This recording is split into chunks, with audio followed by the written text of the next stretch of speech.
My name is hi, hi, hi. I sound like someone going through puberty.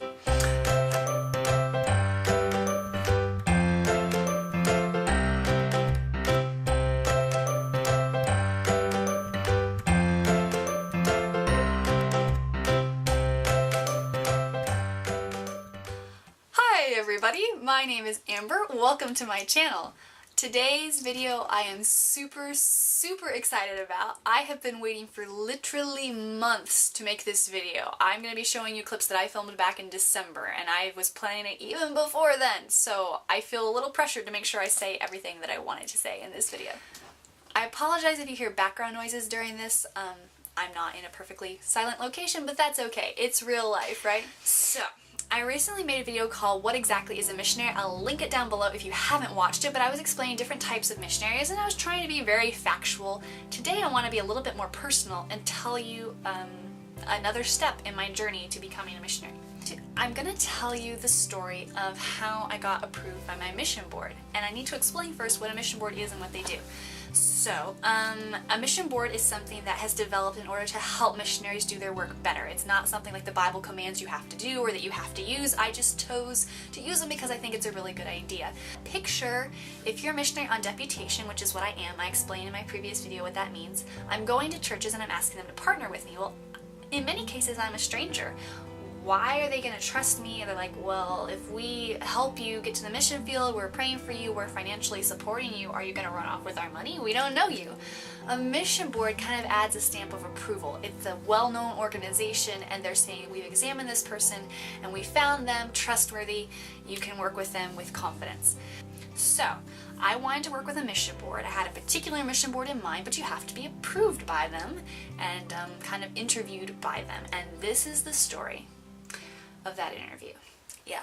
I decided in January 2017 that I was going to go into full-time missions, and it took until December of 2017 before I actually was in front of the mission board members face-to-face. Those months of 2017 were spent with a lot of, I was having a background check done and I was sending references in the mail to them, but I didn't actually go to their facilities until December. I got there on a Saturday evening and I left on a Wednesday morning, and those few days between were jam-packed. I started out, when I got there Saturday night, I did a video talking about how I felt and just the nervousness and the excitement that I felt. This is like, I can't even, it's a dream come true. I can't even put words around it. All I can do is just share with you the clips that I did that Saturday night talking about how I was feeling at the moment.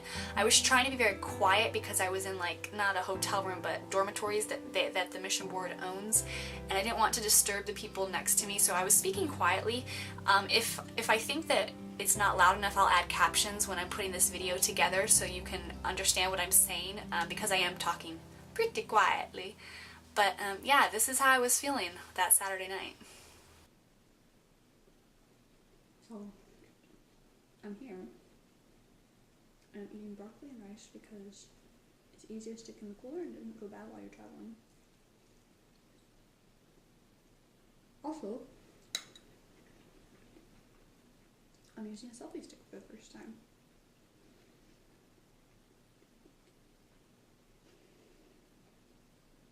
I look really calm, but actually it's because I'm kind of in shock. I can't believe this is happening. I've wanted to do this almost my entire life, since I was a little girl. And now that I'm here, it's so surreal that I feel like I can't react to it. I was crying a little bit earlier, but now it's just like, I'm in a daze. I thought I would be like ready to like run around and scream and be like, yay, but actually I'm just kind of like, this is happening. So when I imagined being on the mission field, like based on books that I had read and stuff like that, and then I actually went on the mission field, it was just like I had imagined it. A few slight differences, but it was like, oh man, this is just like I thought it would be. I didn't picture this part of the process, like being approved and all that, so I didn't know what it was going to be like. And I think for me the hardest part about being here is feeling like I'm making a mess. it's feeling like I belong here. It's okay for me to be here. I feel like somehow everybody else has more of a reason to be here. They're better qualified, more talented. I feel like I'm an imposter and somebody's going to find out that I'm not supposed to be here. But the reality is, if God's asked me to do something in my life, and this is part of the step of obeying He's asked me to do, so I don't have anything to worry about. Like, I'm supposed to be here. God doesn't use people who are... God doesn't pick people based on qualifications or based on how good they are. He picks the people that are broken because they need Him, and He uses them to do things. And so He's choosing to use me to do something, and I just have to be okay with that. You know, I have to be okay with not being perfect, but being used anyway. And I keep reminding myself, yes, it's okay for you to be here. The real you, like the you that you know about, that nobody else knows about, that's really weak and pitiful, that you, it's okay for that you to be here. Because God wants you to do this. And it doesn't matter what anybody else says, you can still be here. And that's so amazing to me.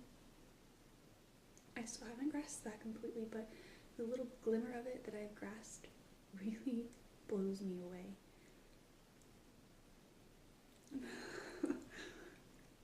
Wow. I also that night spoke with the director who was in charge of all of the candidates coming in for approval, and his job was basically to sit down and be like, look, this is what you're up against, and if you're gonna chicken out, now is the time. And it was all done in love, but in a very serious manner. They want you to take this seriously, and it worked. Like, I was a little bit intimidated, but it was something I needed to hear. It never hurts to have people ask you, are you sure you want to do this? You need to ask those questions before you go farther in the process. Hey, here's where I'm staying. Ignore my crazy hair. Just took it down from traveling all day.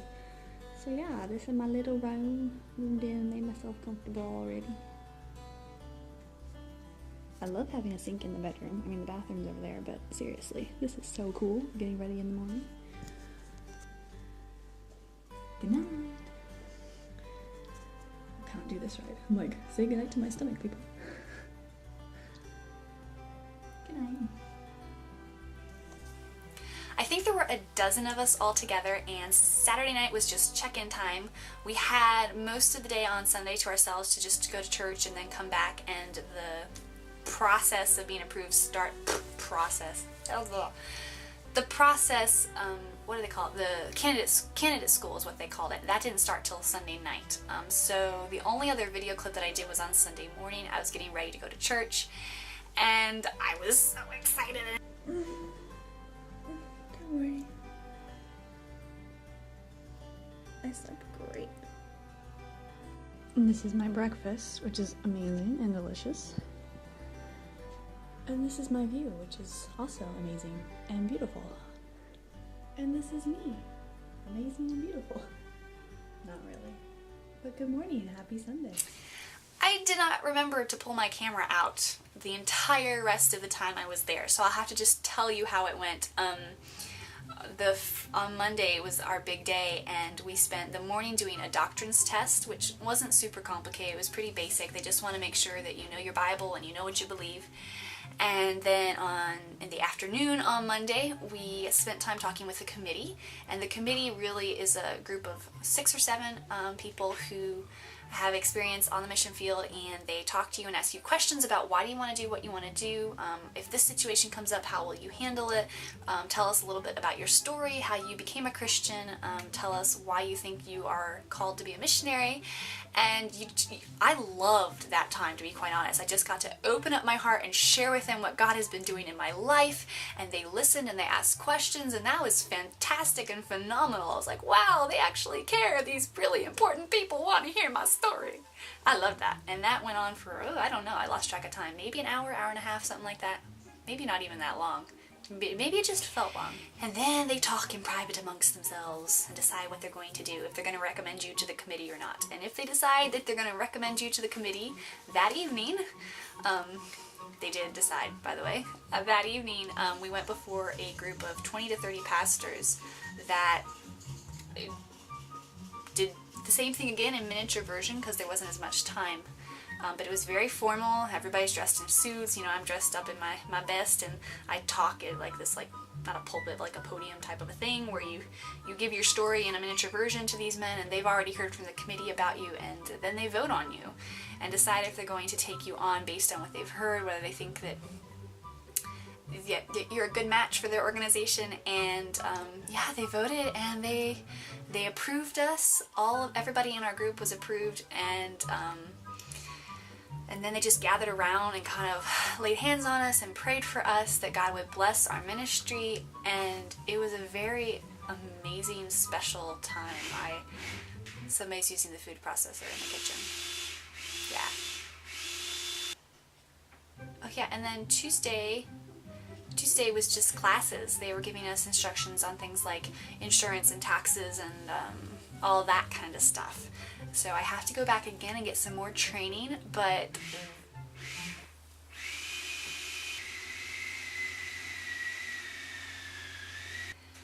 that is my story of how I got approved by a mission board and started my journey into seriously pursuing going to Honduras to work there as a missionary. It's very surreal even now when I think about it. I hope I didn't bore you, but this was a really special story to me, and I tried to communicate as best I can.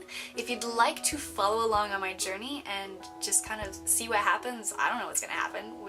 Who knows what's going to happen on this adventure and what I'm going to learn. I make videos every week, so subscribe to follow along on the adventures. And if you like this video, please give it a thumbs up. That encourages me, and please feel free to comment. Do you have questions? Would you like me to go into more detail about something? I'm happy to do that if you want me to. I don't know what you want to hear about and what's boring to you and what's interesting to you, so let me know and I will listen to you and make videos accordingly. Thank you for listening. I hope that you have a great rest of your day. Adios!